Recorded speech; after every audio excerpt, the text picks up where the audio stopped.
بسم اللہ الرحمن الرحیم۔ ڈسکور اوریجنل کے معزز ناظرین، السلام علیکم۔ اب کس نمبر 804 ملاحظہ فرمائیں۔ ہاں، جن کی حوث کی پیاس گھر کے پانی سے نہیں بجھتی، وہ میرے جسم کو بالکل کوکا کولا کی طرح قبول کر لیتے ہیں۔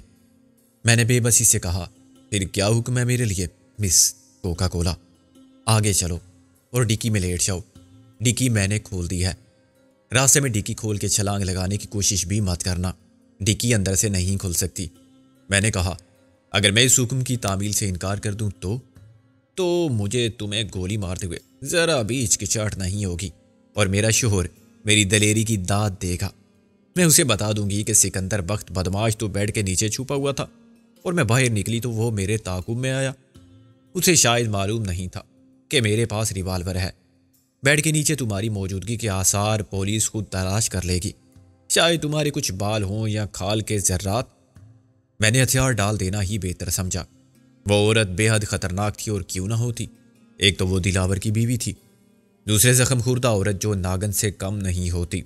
اس کا داؤ پر کچھ نہیں لگا ہوا تھا، وہ سب کچھ ہار کے بھی جیتنے کی پوزیشن میں تھی، اس امید میں کہ تقدیر سے بہتری کی امید رکھنی چاہیے، اور عورت سے حماقت کی۔ میں ڈکی میں جا لیٹا۔ ڈکی کھٹ سے بند ہو گئی۔ میں نے گھوپ اندھیرے میں ہاتھوں سے اس کا لاک کھولنے کی ناکام کوشش کی، اور پھر تسلیم کر لیا کہ وہ ٹھیک کہتی تھی۔ ڈکی کا لاک یا چابی سے کھولا جا سکتا تھا، یا ڈیش بورڈ پر بٹن دبا کے۔ اس گاڑی کا لاکنگ سسٹم الیکٹرانک بھی تھا، اور سینٹرل بھی، یعنی ایک بٹن دبانے سے سارے دروازے اور ڈکی بھی بند ہوتے تھے اور کھلتے بھی تھے۔ صورتحال خاصی موسیقی خیز اور ڈرامائی تھی۔ رابعہ یا غالی میں سے کوئی بھی تصور نہیں کر سکتا تھا کہ اس وقت میں کہاں ہوں۔ اگر میں انہیں بتاتا کہ مجھے دلاور کی بیوی نے اغوا کر لیا تھا اور اپنے ساتھ لے گئی تھی، کیونکہ بے وقوفی یا بدقسمتی سے میں اس کے حسن و شباب کے لیے جھوٹے خوش آمدانہ الفاظ استعمال کر بیٹھا تھا، تو میری بات وہ مذاق ہی سمجھیں گے۔ لیکن یہ مذاق نہیں، بڑی سنگین حقیقت تھی کہ معاملات کچھ اور الجھ گئے تھے۔ کالیا کی بہن کی عزت ضرور بچ گئی تھی، مگر کالیا مارا گیا تھا، اور اس کی بہن ہماری ذمہ داری بن گئی تھی۔ دلاور کے خلاف کچھ رسوا کن ثبوت ہمارے ہاتھ لگ گئے تھے، جن سے اسے بلیک میل کیا جا سکتا تھا، مگر باقی سب جان بچا کے نکل گئے تھے، اور میں دشمن کے کلے میں اتنا اندر تک چلا گیا تھا کہ واپسی کا راستہ بھی مجھ پر بند ہو گیا تھا۔ ڈیکی میں ٹائر کے اوپر کارپیٹ تھا، مگر اس کے باوجود میں خر جھٹکے پر اچھل رہا تھا۔ اپنے سر کو چوٹ سے بچانے کے لیے میں نے دونوں ہاتھ نیچے رکھ لیے تھے۔ مجھے نہیں معلوم تھا کہ نوشابہ مجھے کہاں لے جائے گی، اپنے گھر یا کسی خلوت گاہ میں۔ اس عورت کی تو جتنی عزت تھی وہ تو لوٹا چکی تھی، مگر میری عزت خطرے میں تھی۔ میں سوچتا رہا کہ اس آگ سے اپنا دامن بچانے کے لیے مجھے کیا کرنا چاہیے۔ ابھی تک وہ میری طرف سے بدگمان نہیں ہوئی تھی۔ کوکا کولا کی بچی، اسے یہ بتانا بھی مشکل تھا کہ مجھے صرف گھر کا سادہ پانی پسند ہے۔ میں اسے استعمال کرنا چاہتا تھا، لیکن اس کے لیے شرط یہ تھی کہ پہلے میں خود استعمال ہونا قبول کروں۔ میں نے اس فلسفے پر غور کیا کہ مقصد براری کے لیے جنگ کی حکمت عملی میں کچھ بھی غیر اخلاقی نہیں ہوتا، مگر خود کو اس فلسفے پر عمل کرنے کے لیے قائل نہ کر سکا۔ سوچنا بیکار تھا۔ میں نے اپنے آپ سے کہا، بھئی اپنے سکندر اعظم صاحب، اب یا تو تدبیر کام آئے گی یا تقدیر ہے جی، اور تدبیر اس لیے کام آئے گی کہ تمہارے مقابل ہے ایک عورت، وہ جو ہوتی ہے، کیا کہتے ہیں اسے، ناقص العقل ہے جی۔ اس کی عقل تو ہوتی ہے گٹوں میں، گٹے سمجھتے ہو آپ، ٹخنے۔ تمہاری عقل خیر سے بالکل صحیح جگہ پر ہے، چنانچہ تم اس ناگن کو بھی ڈسنے سے پہلے قابو کر لو، اور لاٹھی سلامت تمہارے ہاتھ میں رہے گی انشاءاللہ۔ یہ بھی کہا جا سکتا ہے کہ میں نے خود کو تن با تقدیر چھوڑ دیا کہ جو ہوگا دیکھا جائے گا۔ ابھی زیادہ وقت نہیں گزرا تھا، سب مطمئن ہوں گے کہ سارے کام ٹھیک ہو گئے۔ کالیا کی بہن خوش ہوگی کہ عین وقت پر ہم فرشتہ غیب کی طرح امداد لے کر پہنچے، اور کالیا نے 20,000 ایک ہولناک بیڑیے کے سامنے ڈال کے اس کے دامن عزت کو تار تار ہونے سے بچا لیا۔ اب وہ بھائی بھی آتا ہی ہوگا، وہ اپنے محسنوں کا شکریہ ادا کریں گے اور جان بچا کے فرار ہو جائیں گے۔ افسوس لڑکی، کالیا سے زیادہ کالی تیری تقدیر تھی، جس نے تجھے رسوائی کے عذاب سے بچا لیا تو تنہائی کے عذاب میں گرفتار کر دیا۔ گاڑی رک گئی، اور میرے خیالات کا بے سروپا سلسلہ منقطع ہو گیا۔ میں نے ہلکا سا کھٹکا سنا اور ایک ہاتھ سے ڈکی کو دھکیلا تو اس کا ڈھکن پورا اٹھ گیا۔ میں کود کے باہر آیا۔ نوشابہ اسی طرح میری جان کی دشمن بنی کھڑی تھی۔ میں نے مسکرانے کی فضول کوشش کرتے ہوئے کہا، یہ تو تمہارا پرانا گھر ہے، یہاں کیوں لائی ہو مجھے؟ معلوم ہو جائے گا۔ اس نے سپاٹ لہجے میں کہا، اندر چلو۔ کلوپیٹرا ہر شب ایک غلام کو اپنی خوابگاہ میں طلب کرتی تھی اور صبح محل کی فصیل سے اس کی لاش دریا میں پھینکوا دیتی تھی۔ میں نے کہا، نہ میں کلوپیٹرا ہوں اور نہ تم غلام ہو، نہ یہاں محل ہے اور نہ دریا، پھر اس بات کا مقصد؟ اس نے مسکرا کر کہا، چلو شرافت سے اندر۔ میں نے اندر کی جانب روانہ ہوتے ہوئے کہا، یہ ایک لطیفہ تھا، تمہیں ہنسی نہیں آئی تو سوری، میں اس بند دروازے سے نہیں گزر سکتا، میں بھوت نہیں ہوں، غالب کا سوسر بھوت ہے۔ وہ میری بات پر مسکرائی بھی نہیں۔ اس نے چابیوں کا ایک گچھا میری طرف پھینک دیا۔ 7 نمبر چابی لگاؤ۔ کیا کھل جا سم سم کہنے سے کام نہیں چلے گا؟ میں نے 7 نمبر چابی لگاتے ہوئے کہا، 7 میرے لیے مبارک عدد ہے۔ ایک طوطے کی معرفت مجھے معلوم ہوا تھا کہ 7ویں مہینے کی 7 تاریخ کو میری شادی ہوگی۔ اس وقت میری عمر 77 سال ہوگی اور میری بیوی کی 7 سال کم، یعنی 70۔ ہمارے 7 بچے ہوں گے جن کی 7 آنکھیں ہوں گی، یعنی وہ کانے ہوں گے۔ نوشابہ ہنس پڑی۔ دلاور یہ بھی کہتا تھا کہ تم بکواسی ہو، جوکر ہو، یہاں بیٹھ جاؤ اور فون کا ریسیور اٹھاؤ۔ میں ڈرائنگ روم میں قدم رنجا فرما چکا تھا۔ یہ نسبتاً قدیم طرز کا مکان تھا، اس کا فرنیچر بھی پرانا تھا۔ اس گھر سے بہت سی تلخ یادیں وابستہ تھیں، مگر آج میں یہاں ایک مجبور مہمان کی حیثیت سے لایا گیا تھا اور بیک وقت تلخ و شیریں تجربہ تھا۔ نوشابہ نے مجھے ایک نمبر ملانے کو کہا اور ریسیور میرے ہاتھ سے لے کر ریوالور درمیانی میز پر عین میرے سامنے رکھ دیا۔ پھر وہ اپنی بیٹی سے بات کرنے لگی اور اسے بتانے لگی کہ اسے کچھ دیر ہو جائے گی، وہ ایک ضروری کام نمٹا کے آئے گی، شام کو مری روانگی کا پروگرام طے ہے۔ میں نے اتنی دیر میں ریوالور اٹھا لیا تھا۔ یہ اٹلی کا بنا ہوا بہت قیمتی کولٹ آٹومیٹک تھا۔ دلاور کی بیوی ایک پراسرار عورت تھی اور بلا وجہ مجھے حیران کر رہی تھی۔ اس نے مجھے ریوالور اٹھانے سے بالکل نہیں روکا تھا۔ ریسیور رکھ کے وہ میرے سامنے بیٹھ گئی۔ میری سمجھ میں نہیں آتا تمہیں کیا سمجھو، انتہائی احمق یا چالاک۔ تم مجھے گن پوائنٹ پر یہاں لائی اور پھر گن میرے حوالے کر دی۔ میں نے کہا، جہاں مجھے تم سے کوئی خطرہ محسوس نہیں ہوتا تو وہاں کیا خطرہ تھا؟ ایک شریف اور نیت آدمی سے؟ اگر دلاور یا اس کا کوئی جاسوس مجھے دیکھ لیتا تو میری پوزیشن محفوظ رہتی۔ مجھ پر یہ الزام نہ آتا کہ میں تمہیں ورغلا کے یہاں لائی ہوں، اور اگر اب کوئی آ جائے؟ یہاں کوئی نہیں آئے گا، وہ بولی۔ ذرا میں گاڑی کو گیراج میں بند کر آؤں، پھر بات کریں گے۔ تم مجھے صرف باتیں کرنے کے لیے یہاں لائی ہو؟ اس نے جاتے جاتے پلٹ کے مجھے دیکھا۔ ہاں، مجھے معلوم ہے کہ تم اس قسم کے مرد نہیں ہو جو بات کرنے سے پہلے ہاتھ پکڑتے ہیں۔ اس کی واپسی تک میں سوچتا رہا کہ مجھے بھاگ جانا چاہیے یا اس کی واپسی کا انتظار کرنا چاہیے۔ کمرے کے نیم تاریک ماحول میں صرف ایک لائٹ تھی جس سے خاموشی بھی پوری اسرار لگتی تھی۔ اندر کئی ہفتے یا کئی مہینے کی مبہوس ہوا کی بو تھی۔ شاید ایک مدت سے ادھر کوئی نہیں آیا تھا۔ دلاور نے خطرات کے پیش نظر اپنی پرانی رہائش گاہ کو چھوڑ دیا تھا۔ وہ واپس آ کے پھر میرے سامنے بیٹھ گئی۔ اب وہ ایک بالکل بدلی ہوئی عورت تھی، سنجیدہ اور باوقار۔ مجھے اس شادی کے بارے میں بتاؤ، کون ہے یہ کالیا کی بہن؟ میں نے کہا، سچی بات تو یہ ہے کہ میں نے اسے دیکھا تک نہیں اور نہ میں اس کا نام جانتا ہوں، لیکن آج دلاور اس سے نکاح کرنے والا تھا۔ غالباً یہ نکاح اس لڑکی کے ساتھ ایک دھوکہ ہوتا۔ پھر میں نے اسے مختصراً کالیا کے بارے میں بتا دیا۔ نوشابہ کے چہرے کی کیفیت بتا رہی تھی کہ میری بات سے اسے کتنا صدمہ ہوا ہے۔ وہ سخت مشتعل ہو گئی۔ مجھے معلوم ہوا تھا کہ اس نے کراچی میں بھی ایک شادی کر رکھی ہے۔ سنا میں نے بھی ہے۔ تم نے اپنی سوکن کو نہیں دیکھا؟ اس نے نفی میں سر ہلایا۔ تمہیں کس نے بتایا تھا؟ میرے دوست اخبار والے ہیں، وہ سب پتہ چلا لیتے ہیں۔ وہ سوچتی رہی۔ میری ایک بیٹی ہے، وہی جس کی تصویر میں نے دیکھی تھی اپنے شوہر کے ساتھ؟ ہاں، ابھی سال بھر پہلے اس کی شادی مرچینٹ نیوی کے ایک ریڈیو آفیسر سے ہوئی تھی۔ وہ ایک دم اداس ہو گئی۔ ندیم شادی سے پہلے بڑا اچھا لڑکا تھا۔ ندیم اسی کا نام ہے؟ اس نے سر ہلایا۔ سونی کا شوہر۔ میری بیٹی کا اصل نام تو ریحانہ تھا، مگر وہ شروع سے اتنی خوبصورت تھی کہ ہم اسے سونی کہنے لگے اور پھر یہی اس کا نام ہو گیا۔ سونی لندن میں پڑھتی تھی، ندیم وہاں ریڈیو آفیسر کا کورس کر رہا تھا۔ وہ ایک دوسرے سے ملے تو بس۔ یہ سول میرج تھی؟ ہاں، ندیم کو ایک یونانی شپنگ کمپنی نے بہت اچھی آفر دی اور اس نے وہ ملازمت قبول کر لی۔ 1 سال میں اس نے 3 بار ملازمت چھوڑی۔ آج کل وہ لیٹن امریکی کمپنی میں ہے اور اس کی تنخواہ 1 سال میں 3 گنا ہو چکی ہے۔ دوسرے فوائد الگ ہیں جو سب حاصل کرتے ہیں، جو ادھر کا مال ادھر کرنے سے حاصل ہوتے ہیں۔ میں نے کہا ہاں۔ غالباً یہی دیکھتے ہوئے دلاور نے اس کا رشتہ منظور کر لیا۔ اب مجھے شک ہے کہ ندیم کو دلاور کسی ناجائز مقصد کی خاطر استعمال کر رہا ہے۔ سونی نے مجھے بتایا تھا کہ ندیم کے بارے میں عجیب و غریب خبریں مل رہی ہیں۔ ایک شخص نے گمنام فون کر کے سونی کو بہت کچھ بتایا، مگر اس بے وقوف لڑکی نے یقین نہیں کیا۔ اسے اپنے شوہر پر بہت اعتماد ہے، یہ نہیں سمجھتی کہ وہ داماد کس کا ہے۔ میں نے کہا کیا وہ اسمگلر ہے؟ اسمگلنگ تو کوئی خاص بات نہیں، تقریباً سبھی کرتے ہیں۔ تو پھر کیا بات ہے؟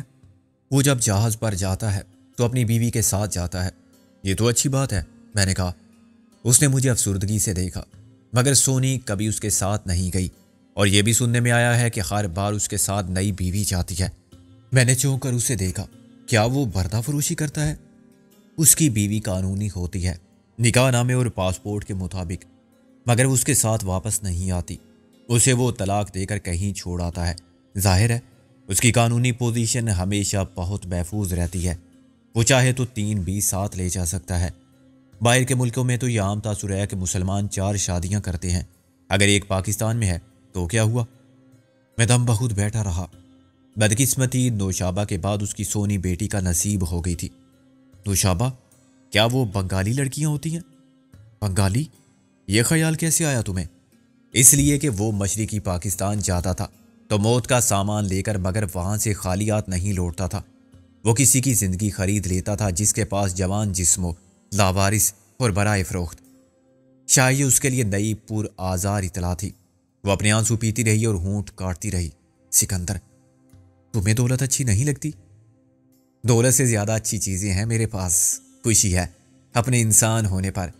خدا مجھے کتا یا اس سے بھی گھٹیا جانور بنا سکتا تھا، اس نے مجھے اپاہج یا معذور نہیں بنایا، مجھے سب کچھ دیا جس کی خواہش کی جا سکتی ہے۔ ایک خوبصورت زندگی، صحت، تعلیم، عزت، محبت، مخلص دوست اور پیار کرنے کی صلاحیت۔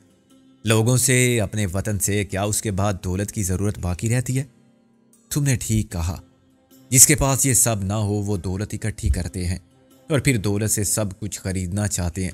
یہ سمجھتے ہیں کہ خوشی اور محبت بھی خریدی جا سکتی ہے، حالانکہ دولت کماتے کماتے اس نے سب کچھ گنوا دیا ہے۔ میری محبت مر گئی ہے۔ اس کا قاتل خود دلاور ہے۔ وہ اپنی بیٹی سے بہت پیار کرتا تھا۔ سونی اب اس سے نفرت کرتی ہے، لیکن اس کا مجھے کوئی افسوس نہیں۔ مجھے خوشی ہے کہ سونی اپنے باپ کی بیٹی کہلانا پسند نہیں کرتی۔ دکھ کی بات تو یہ ہے کہ وہ ندیم سے نفرت کرنے لگی ہے۔ اس کی بات ادھوری رہ گئی اور وہ پھوٹ پھوٹ کے رونے لگی۔ میں نے اسے رونے دیا۔ میں نے سوچا کہ مجھے یہ سب سننے کی ضرورت کیا ہے؟ نہ میرا اس عورت کی زندگی کے معاملات سے کوئی تعلق ہے، نہ سونی سے۔ میں چاہوں بھی تو ان کی کوئی مدد نہیں کر سکتا۔ نوشابہ نے آنسو پونچھ کے کہا، تمہیں معلوم ہے وہ کیا کرتا ہے؟ سونی کا شوہر؟ وہ بہت ہینڈسم نوجوان ہے اور بہت چرب زبان۔ غالباً اس میں سیکس اپیل بھی بہت ہے۔ سونی جیسی بے وقوف لڑکیاں آسانی سے اس کے جال میں پھنس جاتی ہیں۔ وہ ان سے لو میرج کر لیتا ہے، انہیں ہنی مون کے لیے باہر لے جاتا ہے۔ سونی کو تو یہ بھی علم نہیں ہوتا کہ وہ کس شپ پر تھا، کب کراچی آیا، کب گیا۔ مہینے میں 1-2 بار وہ گھر کا چکر بھی لگا لیتا ہے اور ڈھیروں سامان چھوڑ جاتا ہے۔ سونی کو سامان کی نہیں، شوہر کی ضرورت ہے، مگر وہ شوہر تو نہ جانے کتنی لڑکیوں کا ہے، اور وہ لڑکیاں بھی نہ جانے کون تھیں اور اب کہاں ہیں۔ تم یہ سب کچھ مجھے کیوں بتا رہی ہو آخر؟ میں چاہتی ہوں کہ تم کچھ کرو۔ تمہارے اخباری دوست مسز دلاور نوشابہ، فرض کرو میں نے سب کچھ معلوم کر لیا۔ معلوم ہے اس کے بعد کیا ہوگا؟ ندیم کی ملازمت ختم ہو جائے گی، وہ اندر ہو جائے گا اور ہو سکتا ہے وہ جیل سے کبھی باہر نہ آئے۔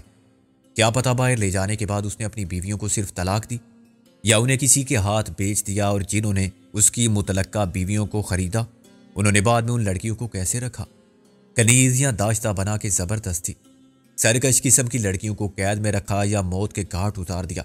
اس دنیا میں جہاں پیسہ حکمران ہے، شیطان کا قانون چلتا ہے، جس کے سامنے انسان کا قانون بہت بے بس ہے۔ تم اپنے ساتھ سونی کی زندگی کو بھی داؤ پر لگاؤ گی؟ مجھے اس کی پرواہ نہیں، تم میری مدد کرو۔ اس کے بدلے میں تمہارے لیے میں بہت کچھ کر سکتی ہوں، وہ نہیں جو تم سمجھ رہے ہو۔ میں دلاور کے خلاف تمہارا ساتھ دوں گی۔ وہ کیسے؟ تم بیوی ہو اس کی، اور ہر بیوی بہت مجبور ہوتی ہے، لیکن ہر بیوی بہت کچھ جانتی ہے جو باہر کا آدمی جان ہی نہیں سکتا۔ میں نے کہا اوکے، فرض کرو میں ندیم کے متعلق سب کچھ معلوم کر کے تمہیں بتا دیتا ہوں، پھر تم کیا کرو گی؟ اسے سمجھاؤ گی؟ وہ سمجھنے والا آدمی نہیں ہوگا۔ اگر تم نے اسے بلیک میل کیا تو بیک وقت دو خطرناک دشمنوں سے کیسے مقابلہ کرو گی؟ دلاور اور اس کا داماد تمہاری اور تمہاری سونی بیٹی کی زندگی کو جہنم بنا دیں گے یا تم دونوں کو جہنم رسید کر دیں گے۔ تم ہماری فکر مت کرو، میں سنی سنائی پر اعتبار نہیں کرتی۔ مجھے ثبوت مل جائے پھر میں خود نمٹ لوں گی دلاور سے بھی اور اس سے بھی جس نے میری سونی بیٹی کی زندگی برباد کی۔ کیا تمہیں معلوم ہے دلاور نے مجھ سے کس طرح شادی کی تھی؟ وہ ضرور آپ پر مر میٹا ہوگا اور آپ کے سینکڑوں چاہنے والوں کے مقابلے میں جیت گیا ہوگا۔ خوش قسمت تو وہ ہے، ورنہ اب تک جیل کی سلاخوں کے پیچھے ہوتا۔ یا میں کہنا چاہتا تھا کہ قبر میں مگر ایک بیوی کے سامنے اتنی بھیانک بات کہنا مناسب نہ تھا۔ اس نے مجھے زبردستی حاصل کیا تھا۔ یوں سمجھ لو کہ کالیا کی بہن کو تم نے بچا لیا۔ مجھے بچانے کے لیے غیب سے کوئی فرشتہ نہیں آیا تھا، میرا بھائی نہیں باپ تھا جو مجھے بیچنے پر مجبور ہو گیا تھا۔ تمہیں یہ شادی منظور نہیں تھی؟ آخر کیوں؟ اس کی وجہ بہت معمولی ہے، میں کسی اور کو پسند کرتی تھی۔ وہ دلاور کے مقابلے میں تو غریب تھا، لیکن وہ انسان تھا، دلاور نہیں تھا۔ تم انکار کر سکتی تھی؟ کیا تم میں بغاوت کی ہمت نہیں تھی؟ اس نے کہا ہمت تو بہت تھی، میں بے وقوفی کی حد تک بہادر تھی، لیکن وہ شریف آدمی تھا اس لیے بزدل تھا۔ اس نے صاف انکار کر دیا کہ نوشابہ، عام حالات میں سول میرج میں کوئی خرچ نہ تھا، مگر تم نے ایسا کیا تو تمہارا باپ خودکشی کر لے گا، اس کے پاس دوسرا کوئی راستہ نہیں رہے گا۔ میں تمام عمر اس احساس جرم کی اس خلش کے ساتھ نہیں گزار سکتا۔ میں اپنی محبت کو قربان کر سکتا ہوں، مگر کسی مجبور آدمی کے خون کا الزام قبول نہیں کر سکتا۔ میں نے کہا کہ الزام تم پر کیسے آ سکتا ہے؟ تو اس نے کہا کہ نوشابہ، میں اس عدالت کی بات نہیں کر رہا تھا جہاں جھوٹی گواہی پر قاتل بھی رہا ہو جاتے ہیں۔ میں تو اپنے اندر کی عدالت میں مجرم ثابت ہو جاؤں گا، اور اپنے آپ سے بچ کے کوئی کہاں جا سکتا ہے؟ وہ واقعی انسان تھا، میں نے کہا۔ بس اس کے بعد میں نے نوشتہ تقدیر جان کے خود کو دلاور کے حوالے کر دیا تھا۔ 24 سال کی جیل کاٹ چکی ہوں میں، صرف ان بچوں کی خاطر جن کو میں پیدا کرنا نہیں چاہتی تھی، مگر انہیں پیدا ہونا تھا۔ مجھے بعد میں یہ بھی پتا چلا کہ میرے باپ پر مجبوری کا قرض میری رخصتی کے بعد بھی باقی رہا تھا۔ اس کو دلاور کے چنگل سے موت کے بعد رہائی ملی۔ کیا یہ موت طبی تھی؟ میں نے کہا تم بہت ذہین آدمی ہو، کاش ندیم سے پہلے تم سونی سے ملے ہوتے، وہ ضرور تمہیں پسند کرتی، اور یہ ناممکن تھا کہ تم اس کی چاہت میں گرفتار نہ ہوتے۔ میں نے سنا ہے کہ جسے تم چاہتے ہو سونی وہی ہوتی ہے جسے میں وال چاہے۔ اس ندیم کا پورا نام کیا ہے؟ ندیم ناصر۔ آج کل وہ کس جہاز پر ہے اور کہاں ہے؟ اس نے نفی میں سر ہلایا۔ یہ تو تمہیں معلوم کرنا پڑے گا، ابھی تک مجھے یہ معلوم نہیں ہوا کہ اس سے مجھے کیا حاصل ہوگا۔ تم کیا مدد کر سکتی ہو میری؟ تم اپنے باپ کے قاتل کو تلاش کر رہے ہو نا، میں تمہیں اس کے بارے میں سب بتا سکتی ہوں جو تمہیں معلوم نہیں۔ میں اسے بے یقینی سے دیکھتا رہا۔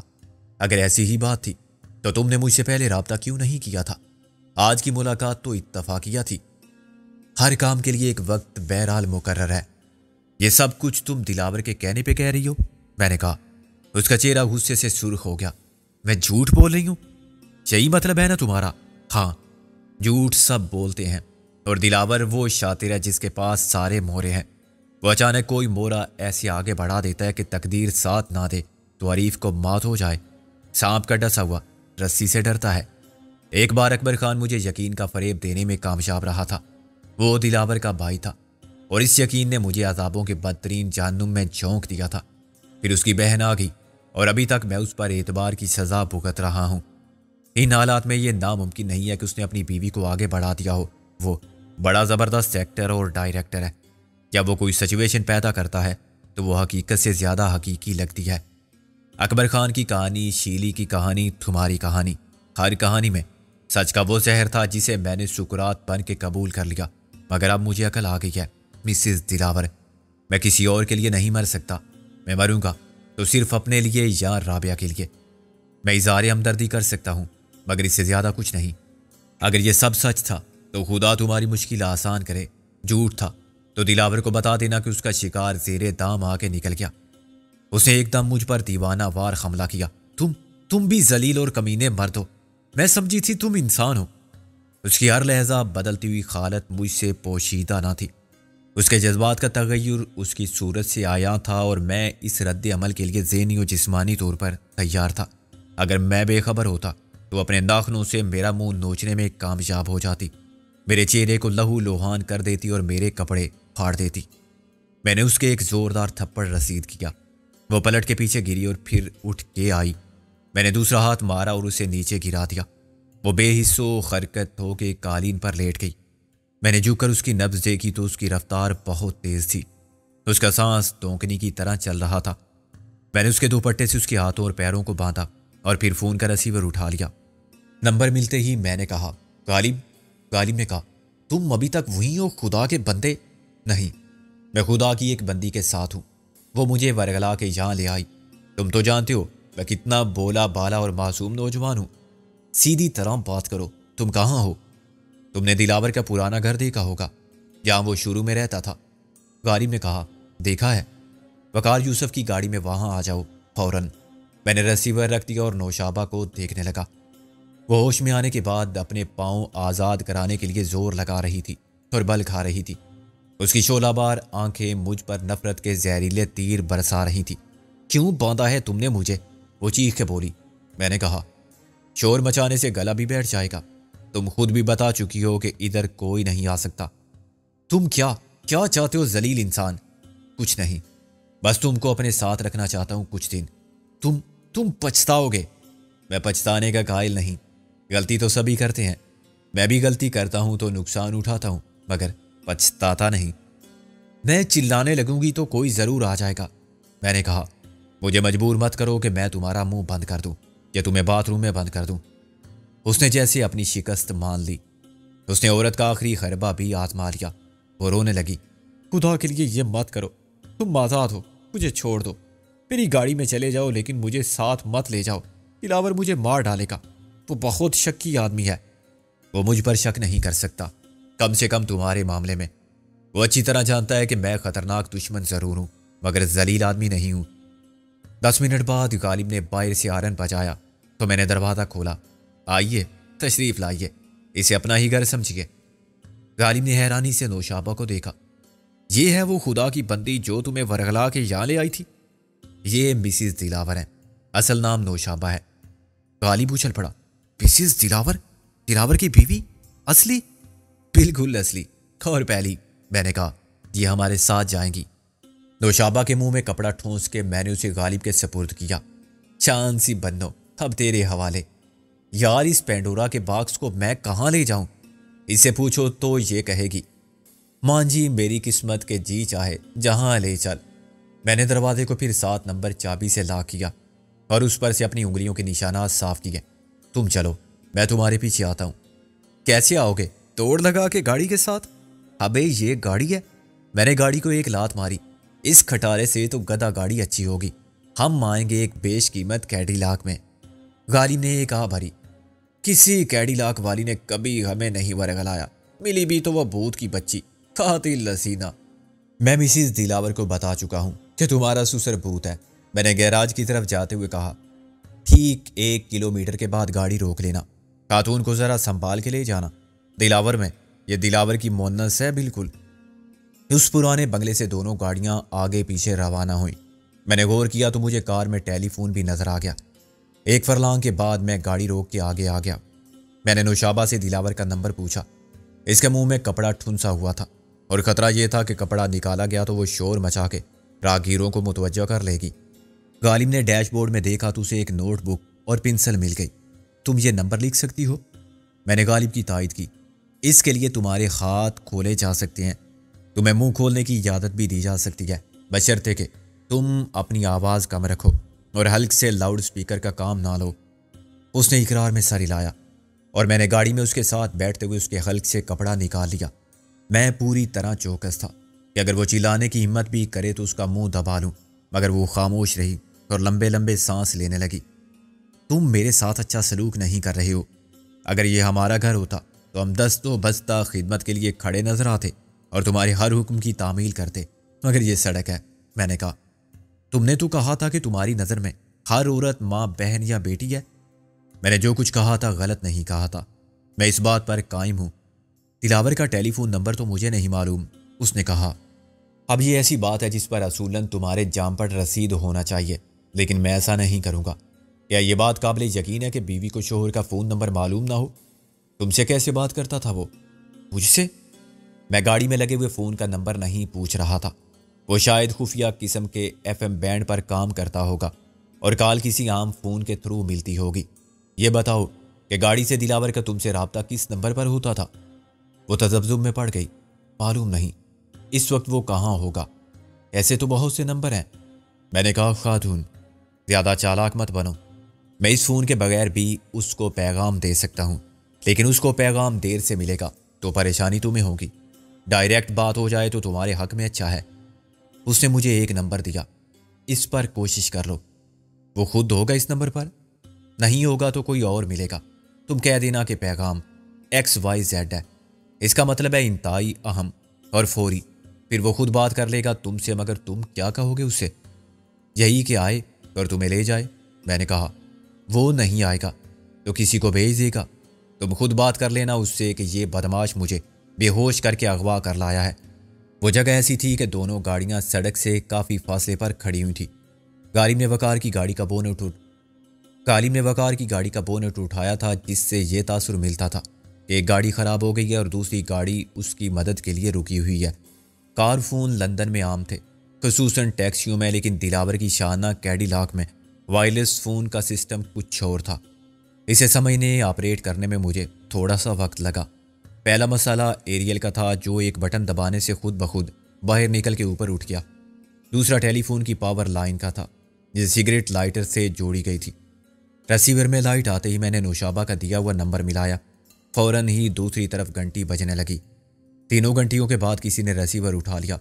ہیلو ہیلو، کون بول رہا ہے؟ دلاور نے آواز بدلی تھی، مگر میں نے اسے لہجے سے پہچان لیا۔ اپنے چودھری دلاور صاحب، کیا حال ہے؟ خیر سے آپ کا؟ تم سکندر بخت؟ کیا بات ہے؟ اس نے دوستانہ لہجے میں کہا۔ شاید اسے امید تھی کہ میرے خود فون کرنے کا مقصد مساحلت کے سلسلے کا آغاز بھی ہو سکتا ہے۔ اچھا زوانگ بھرا تھا تم نے۔ تم کب پہچانے تھے مجھے؟ بڑا افسوس ہے اپنے چودھری صاحب، اب آپ بوڑھے ہو گئے ہیں، نظر دھوکہ دے جاتی ہے۔ وہ ہنسا۔ شکر ہے عقل دھوکہ نہیں دیتی، جو تم جیسے نوجوانوں کو اکثر دھوکہ دیتی ہے۔ یہ بتاؤ فون کیوں کیا ہے؟ پوچھنا یہ تھا جناب عالی، میں نے اسی کے لہجے میں کہا، کہ اس وقت حاضر اسٹاک میں خیر سے آپ کی کتنی بیویاں ہیں جی؟ 1 2 کہ 3؟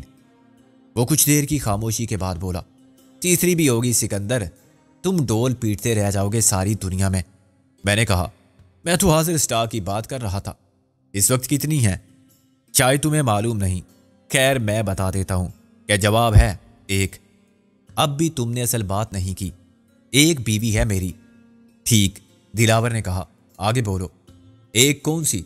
لاہور والی یا کراچی والی؟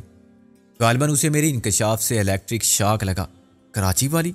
میں نے کہا، ہم سے مت چھپا ہو اپنے چودھری صاحب، ہم تو یہاں بیٹھ کے اس کا ناک نقشہ بھی بتا دیں گے، پتہ ٹھکانہ بھی، اور یہ بھی کہ خیر سے وہ کتنے دن بعد ماں بنے گی۔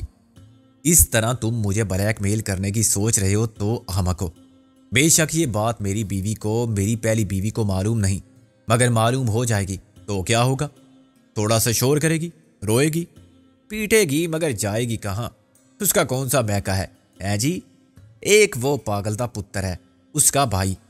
میں نے کہا چودھری صاحب، میں بلیک میلر نہیں ہوں، کم سے کم ایسی فضول دھمکی سے آپ جیسے بڑے شکاری کو بلیک میل کرنے کی کوشش ایسی ہے جیسے کوئی چھرے والی بندوق سے شیر کو مارنا چاہے۔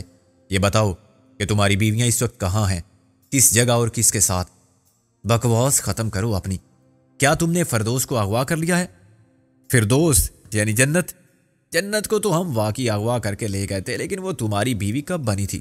میں نے کہا وہ تو انشاءاللہ تمہاری قاتلہ بنے گی، کیونکہ تم نے اس کے بھائی کو مار دیا ہے۔